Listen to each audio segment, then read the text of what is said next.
Rocky, you cannot just come walking in on the 12th of July, okay? You just can't walk about like that. Oh, you go. Glorious! No, I won't give in till I'm victorious! Hello everyone, this is CJNovo992 and today we're back for another brand new video. Today's video is going to be another fan recap, ladies and gentlemen, boys and girls. So come in, trickle in, take a seat. That deliciously clickbaity title has brought you in, and I'm sure everyone's got opinions on today's fan recap, and that is what that comment section is there for. So make sure to be getting your fan recaps down, interact with the rest of the Novo Nation, and that is where I'm going to start off this video by saying how absolutely brilliant and mind-blowing your support has been in the last couple of days. We've now reached over 500 subscribers in 5 days. We're halfway through to 18k and it's been 5 days.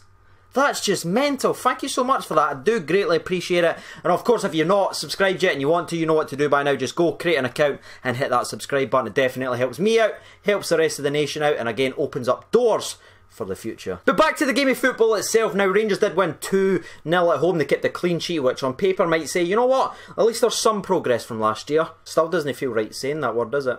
And that's where I'm going to kind of start off, because I thought the first 15-20 minutes of this game I was like, holy crap, we are going to win about 5 or 6. Now, and I predicted a 5-0 win jokingly on Twitter, and that's what I was expecting after 15-20 minutes. I was like, holy crap, we are just going at them and at them and at them and at them. Then they went down and hit the bar with a very, very good attempt. That was like the first shot on target. It skimmed the top of the bar, and then from there we started to look a little bit nervous. We started looking a bit worried, and the sideways passing slash the backways passing started to kick in again.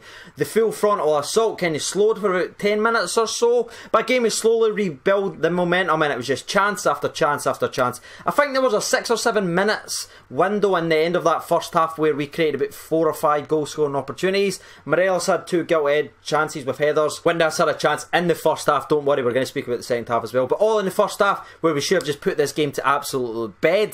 But let's actually focus on the goal itself, and that's going to be Jamie Murphy scored a nice goal where Windass actually chased back about 15, 20, 25 yards, sprinted back and won the ball defensively after Tav was caught out of position. He won that ball, he sprung into midfield quickly, and we done a devastating counter-attack which resulted in Jamie Murphy scoring. Again, I was a bit fortunate, but again, you hit him on target and the goalkeeper, just look at what happened to Ronaldo with De Gea. If you just hit the target, you never know what the goalkeeper's going to do, and he kind of scuffs it and it ends up going in the back of net, 1-0 to us. I also have no idea why I decided to talk about the misses first, then the goal, but again, you're subscribed to it, so this is more on you rather than it is on my content. So the end of the first half goes, and I'm like, it's a lot like the England game versus Croatia. So many opportunities, started so fantastically well, we just didn't take our chances. Now we roll on to the second half, and to be honest with you, I thought it was a very, very poor second half performance. Obviously Arnfield picked up a little bit of a knock, so he came off. Ryan Jack and Ejaya both came on round about that time, and again Jack, I thought, solidified the midfield a little bit. He obviously came on for Candeas, who drifted in and out of the game. Wasn't his best performance by any stretch of the imagination, but again, very, very early in the pre-season, so I wouldn't be judging him too harshly just now. So he comes on, Jack slips into the midfield, and we start to get control of the midfield a little bit better there. Ejaya comes on, looks nice, very quick, has some quick feet. He should have won a penalty as well. That was a clear penalty. There's one where we dive for a penalty, and trust me, I'm embarrassed for that being a Rangers fan. We're going to talk about that, but that Ejaya one was 100% a penalty. And again, I thought he showed in the glimpses when he was on the ball, he has got a little bit of football about him, and I'm excited to see more of him play. And it was around about that time that Windass spread out wide, and then he just started drifting inside all the time, and it started to work because his ghosting runs in behind resulted in 2 gilt-edged opportunities that I'm sure Windass would love to try again. One with the header, and then one where he kind of just slipped away. Again, I might be being too harsh with that one, but I think if he just anticipates the ball coming low and hard a little bit better, he'll get more of a contact and he's got an easy tap into the net. But again, I'm not going to slaughter Windass. I've already seen it on Twitter. I think if you go back to the first goal, he was one of the main influences in getting that goal. If he isn't there, he isn't getting that goal, because if you go back and look at it, he ran 30 yards back and covered for Tav when he lost the ball, tracked it, won it, and started the counter-attack off. And he also done it in the second half as well when Tav got chipped around about the 70th minute. He again sprinted 25 yards back. Now he didn't actually win the ball in this opportunity, but he did sort of hold off their attack and made them pass it backwards, which is tidy. And from me, I can see what Gerard's wanting from Windass. It's a lot more effort, it's a lot more heart. Again, he's still not the finished article. We're going to have to be patient, but there is a good football player in there. Moving on to the next player I want to talk about, and that's going to be our other striker, Alfredo Morelos. Is he tired? Is he still tired? Alfredo Morales, what an absolute athlete that he actually is. Again, I thought he was fantastic until he started missing the opportunities. I thought he was involved. So strong, he can hold the ball up. He's running the channels. He was occupying defenders. Even nutmegged another player a lot like he did Brown last season. Nutmegs, it creates opportunities. It's just when he gets in front of the goal, something happens to him. He just melts. He missed a guilty opportunity with a header in the first half, and in the second half there was a lot of times where he got the ball kind of drilled into him and just didn't quite make contact. There was one where it skipped over his foot when he tried to sweep it. There was another one where Windass does a nice little move, cuts it inside, and Morelos takes a heavy first touch, and then from there he tries to shield his body instead of just maybe if he's got more confidence he just takes a dig at that right away. Even though it isn't setting up perfect, he has a shot, but he tries to hold his body and eventually loses the ball. And then we're going to start talking about the negatives with Alfredo Morales. Unfortunately, is he got booked correctly, I might add, for sticking his head.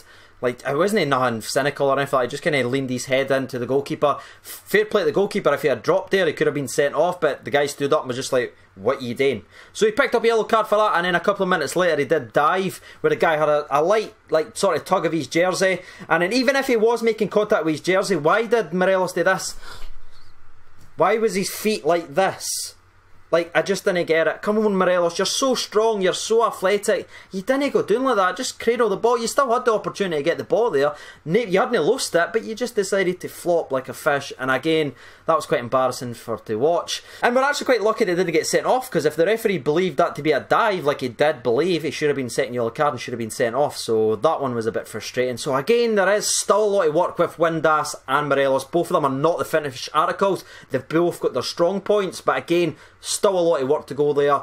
Windass just needs to get more consistent with his finishing. Morelos needs to get consistent with his finishing and just calm down a little bit. And again, I'm sure those two, because I think the link-up play is pretty good, those two will still be very big players for us, but I wasn't happy with both of their performance in total, if I'm being 100% honest with you. But let's actually end on a positive, shall we, and speak about Glenn Mother effing Middleton. The man I said 3 weeks ago, and I've been speaking about since February, saying this guy deserves an opportunity. I've been tweeting him out all the time.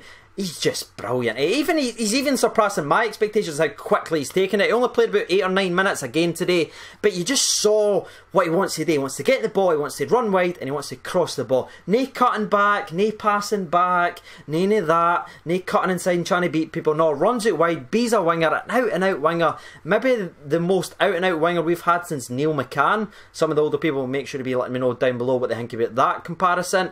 But he just runs it wide and whips it, and he's just so strong on the ball as well. And I thought it was an outstanding performance. He's definitely given Steven Gerrard something to think about, and if it was up to me, I'd start him on Tuesday. And just to keep this video on the shorter side, I also thought Ross McCrory had a very good game at winning the ball, breaking the ball up. His passing was left a lot to be desired. I thought he gave the ball away cheaply quite a lot. But again, you can see his natural talent, and I love the way Steven Gerrard stuck up for him in his pre-match sort of comments. I thought Goldson again strolled the game. I like him and Katic, his partnership together already. It just genuinely looks like they've been playing with each other for a long, long time. And I just thought Goldson, as much as Katic stole the show last time against Bury, I thought Goldson actually stole it this time. He just strolled it. Strong, he's so quick, and he was unlucky not to score a couple of goals as well for the big man. And the last two that I'm actually going to speak about is actually going to be Jamie Murphy. I thought Jamie Murphy again for 60 minutes, he's just one of our best players on the field, you know what I mean? He commits people, he always wants the ball, he wants to run at defenders. Maybe the only one that we currently have, bar obviously Middleton as well, just gets it, wants to beat people, cuts inside, goes outside, creates opportunity, and you can see whenever he's got the ball, people genuinely panic in the defence. He's the only one I got about that. My only criticism with Jamie Murphy, around about the 60th minute after that, he just seems to fade away very quickly. I know he got moved out, we had to sort of change our formation because of Arnfield's injury. He got kind of pushed out to the right. Obviously Middleton came in on the left, but there is something with Jamie Murphy I would like to see more, and that's his fitness throughout the 90 minutes. I'd love to see him be able to attack for about 70, 80 minutes, but it's around about the 60th minute mark again. It's just a wee silly complaint, but I thought after around about that, he sort of became invisible-esque. And the last person I'm actually going to give a nod to is actually going to be the left back, and it's going to be John Flanagan. Again, on the park, I thought he was absolutely brilliant. He was strong in every tackle, he didn't back out in none, he's quick enough. A lot of people was worried about his pace.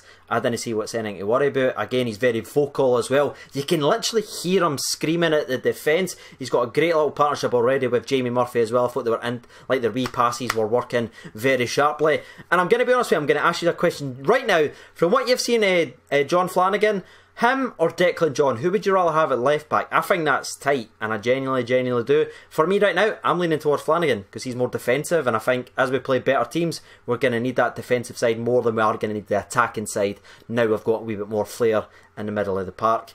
Also, before I forget, I thought Tavernier had a very commanding captain-esque performance. I know a lot of people's been slaughtering him online, but for what I saw, I thought he was pretty good. But apart from those 2 times there we sort of caught out of position, I thought his delivery was absolutely spot on. You can't take away his delivery for anything, you know what I mean? That's about 3 or 4 assists he should have had. And you give a right back 3 or 4 assists. If we actually done our jobs and scored the goals that he created, he'd be sitting there with 3 assists and everyone would be talking about being a world beater.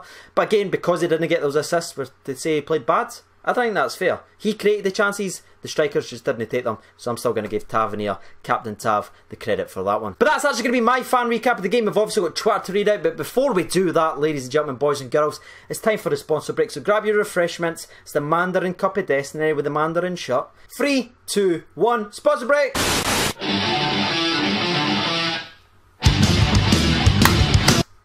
Now we've actually reached the part of the episode where I read out Twitter's fan reactions, but again, if you're watching this video just now, smash a like button please, definitely helps out. And obviously let me know your opinions down in the comment section below. So the 3 players that ended up listing up on the Twitter poll was the 2 goal scorers in Tavernier and Murphy, and also listed Middleton. Sorry Goldson for not listing you in the man of the match poll, but again I left it all open to test to see if it would win. I didn't. 601 votes, Other got 8%, Tav got 22%, Murphy got 23%, but Middleton won the poll by, wow, 47% of the votes. Well done you, well done, well won everyone, well won. Ewan McKenzie says, would have been Middleton if he had played longer, but Murphy, Tav wasn't at the races at all tonight. Drew Scott says, totally agree, Middleton was a game changer, Murphy was solid, Windass and Morelos are dog shit. Mark Menzies says, Middleton done more than Windass, Anfield and Cadiz put together. Stressful game, but let it slide since it's early doors. Daniel Sloe. Middleton looked class but played 8 minutes. You're just negative, aren't you, Daniel? Aren't you? Steve Brown says, Middleton would have got it for me if he was on earlier, but I gave it to Goldson, thought he was solid at the back and a threat at set pieces. Healthy Telfer says, Middleton looked class again when he came on and gave us a bit more of an attacking threat that we lacked in the second half. Morelos is murder. Negative Nellies already. Jay Fletcher says, Tav superb, leading by example, creating chance after chance which Morelos and Windass couldn't take. Murphy good too, along with Middleton, who did more off the bench than most of the team did from starting. Bright future for Middleton, still think we need another striker. And the last one I'm actually going to read out comes from DK Neil. Says, thought Middleton was outstanding, totally game changer. And let's actually end the video there. I've obviously been Sieging over 92. Thank you so much for watching, and bye bye.